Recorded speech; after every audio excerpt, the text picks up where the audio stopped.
Good evening and welcome to your News Now Sports. I'm Tony Quach. The top two teams in the Western Buckeye League last season combined for a total of 22 wins. But this season, Wapakoneta and Celina would have to rely on their youth to step up after both programs graduated a large and talented senior class. So we'll take our countdown to kickoff to the homes of the Redskins and the Bulldogs, last season's co-WBL champions. Countdown to Kickoff is brought to you by Metzger Financial Services. Wapakoneta enters 2024 defending their third straight and 15th all-time WBL title. 8 of them came in the last decade under head coach Travis Moyer, who enters year 11 with a plus 800 winning percentage. But despite all their success, the Redskins are still chasing the playoff breakthrough, as they never reached Week 14 in program history, and they came up just 4 points short in 2023.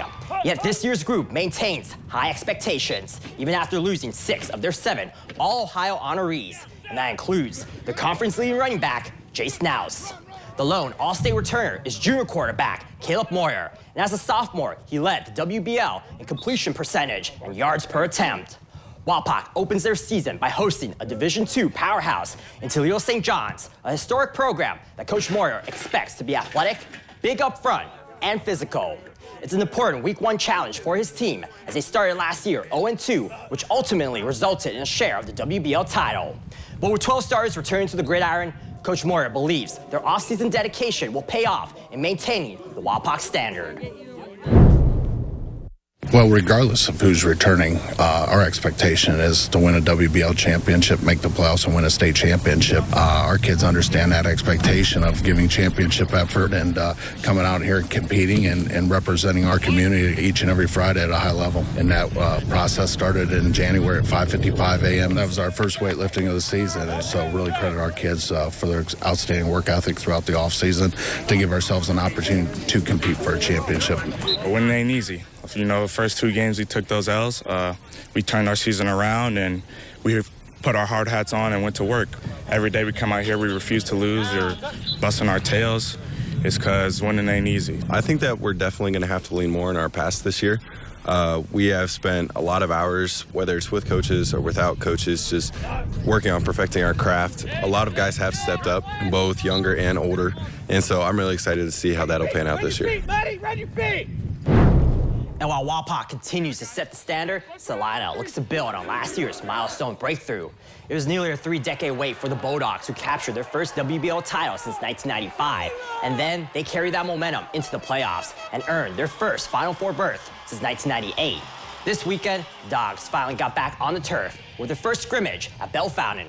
Celina returns a dozen starters, and they were responsible for the league's second-best defense and the number 2 rushing offense. But this year, they are without all 5 of their All-State graduates, and that includes 2 WBL Players of the Year, an offensive lineman, Caden Merlin, and running back/linebacker, Brennan Gabus. Yet head coach Brandon Bader's squad is no stranger to adversity. They answered a Week 10 27-point loss to Wapak with a historic playoff run that featured 3 straight seeding upsets en route to the regional title. And for all 8 years of Bader's tenure, perseverance has been a cornerstone value of the Bulldogs, who live by the mantra, doesn't matter, get better. Just mental toughness. It was a very mentally tough group.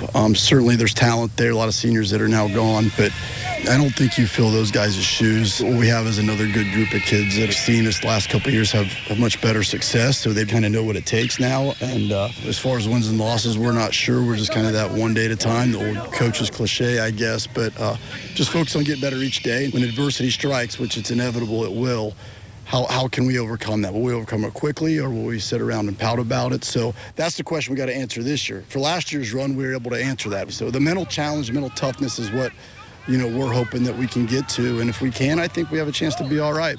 My freshman year, we all had sophomore step up. So now it's our turn to step up. Everyone wants us. Everyone wants to get that target off our back. And, you know, we're not taking anyone by surprise anymore. We're ready to play. It's been kind of just doing the same things we did last year, working hard day in, day out. Just grinding every day we can. Everyone's happy to be there, a lot of motivation to be there. Guys stepping up everywhere.